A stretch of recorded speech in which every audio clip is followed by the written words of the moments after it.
El Ministerio Conéctate a Jesús y Seminarios Historias Jesús presentan desde Panamá, Puente del Mundo y Corazón del Universo, Libro Profetas y Reyes. la serie Feliz para Siempre en su segmento Los Profetas y Reyes, capítulo 3. Escuchemos.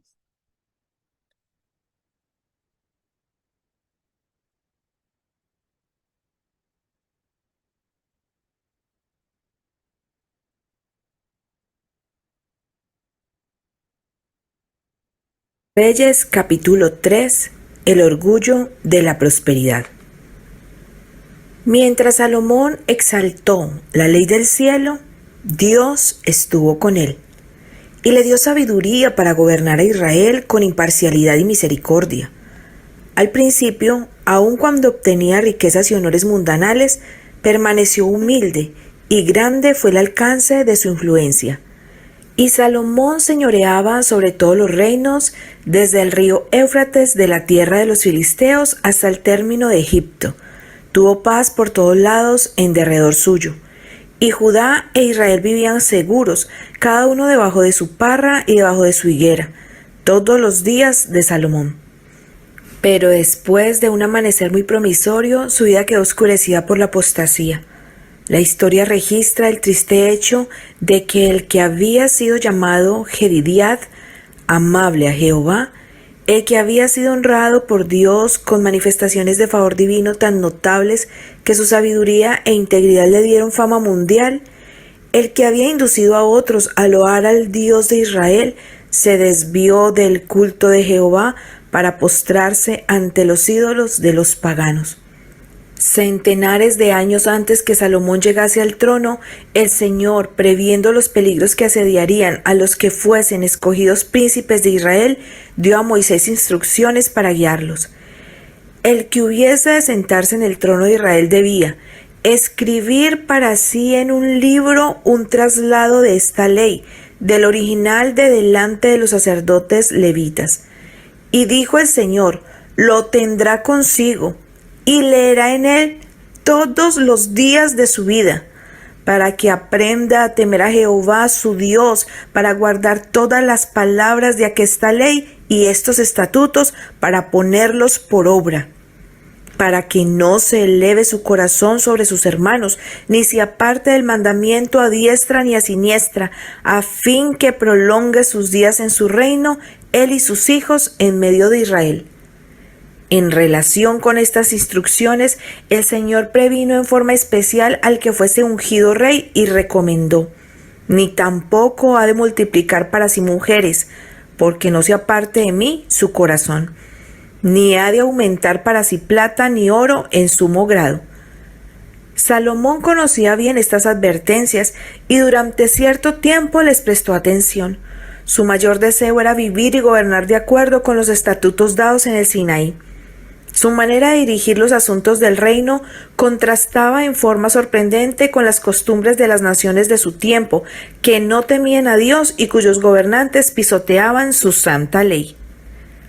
Al procurar fortalecer sus relaciones con el poderoso reino situado al sur de Israel, Salomón penetró en terreno prohibido. Satanás conocía los resultados que acompañarían la obediencia y durante los primeros años del reinado de Salomón, que fueron gloriosos por la sabiduría, la beneficencia y la integridad del rey, procuró introducir influencias que minasen insidiosamente la lealtad de Salomón a los buenos principios y le indujesen a separarse de Dios. Por el relato bíblico sabemos que el enemigo tuvo éxito en ese esfuerzo. Y Salomón hizo parentesco con Faraón, rey de Egipto, porque tomó la hija de Faraón y trájola a la ciudad de David. Desde un punto de vista humano, este casamiento, aunque contrariaba las enseñanzas de la ley de Dios, pareció resultar en una bendición, porque la esposa pagana de Salomón se convirtió y participaba con él en el culto del verdadero Dios. Además, Faraón prestó un señalado servicio a Israel al tomar a Geser, matar a los cananeos que habitaban la ciudad y darla en don a su hija, la mujer de Salomón. Salomón reedificó esa ciudad y con ello fortaleció aparentemente su reino a lo largo de la costa del Mediterráneo.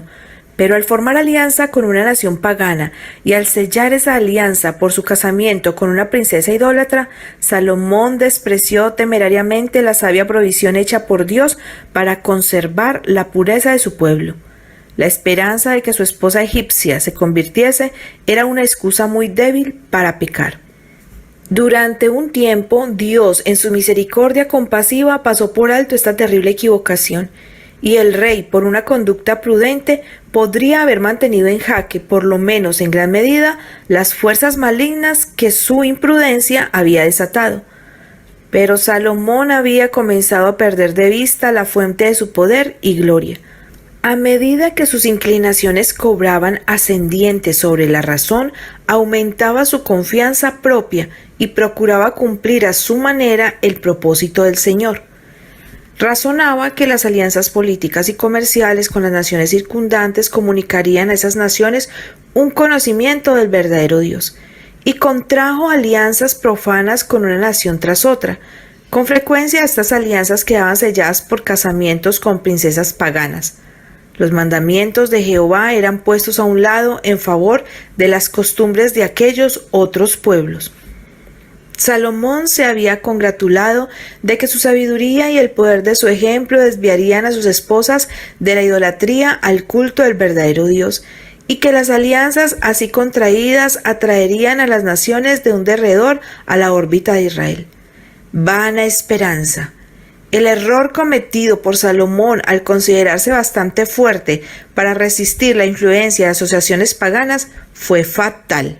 Lo fue también el engaño que le indujo a esperar que, no obstante haber despreciado él la ley de Dios, otros podrían ser inducidos a reverenciar y obedecer sus sagrados preceptos. Las alianzas y relaciones comerciales del rey con las naciones paganas le reportaron fama, honores y riquezas de este mundo. Pudo traer oro de Ofir y plata de Tarsis en gran abundancia, y puso al rey plata y oro en Jerusalén como piedras, y cedro como cabrahigos que nacen en los campos en abundancia. En el tiempo de Salomón era cada vez mayor el número de personas que obtenían riquezas, con todas las tentaciones acompañantes, pero el oro fino del carácter quedaba empañado y contaminado. Tan gradual fue la apostasía de Salomón que antes de que él se diera cuenta de ello, se había extraviado lejos de Dios. Casi imperceptiblemente comenzó a confiar cada vez menos en la dirección y bendición divinas y cada vez más en su propia fuerza. Poco a poco fue rehusando a Dios la obediencia inquebrantable que debía ser de Israel un pueblo peculiar y conformándose cada vez más estrechamente a las costumbres de las naciones circundantes. Cediendo a las tentaciones que acompañaban sus éxitos y sus honores, se olvidó de la fuente de su prosperidad.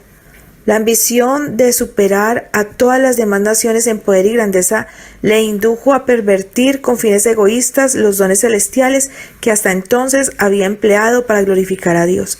El dinero que debía haber considerado como un cometido sagrado para beneficio de los pobres dignos de ayuda y para difundir en todo el mundo los principios del santo vivir, se gastó egoístamente en proyectos ambiciosos. Embargado por un deseo avasallador de superar en ostentación a las demás naciones, el rey pasó por alto la necesidad de adquirir belleza y perfección de carácter. Al procurar glorificarse delante del mundo, perdió su honor e integridad. Las enormes rentas adquiridas al comerciar con muchos países fueron suplementadas por gravosas contribuciones. Así el orgullo, la ambición, la prodigalidad y la sensualidad dieron frutos de crueldad y exacciones. Hasta aquí por el día de hoy estudiamos este capítulo 3 de Patriarcas, de Profetas y Reyes. El ministerio Conéctate a Jesús y Seminarios y Tutorías TISU presentaron desde Panamá, Fuente del Mundo y Corazón del Universo, la serie Feliz para Siempre en su segmento Profetas y Reyes.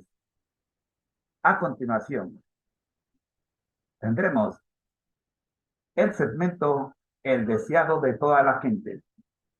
Ya regreso.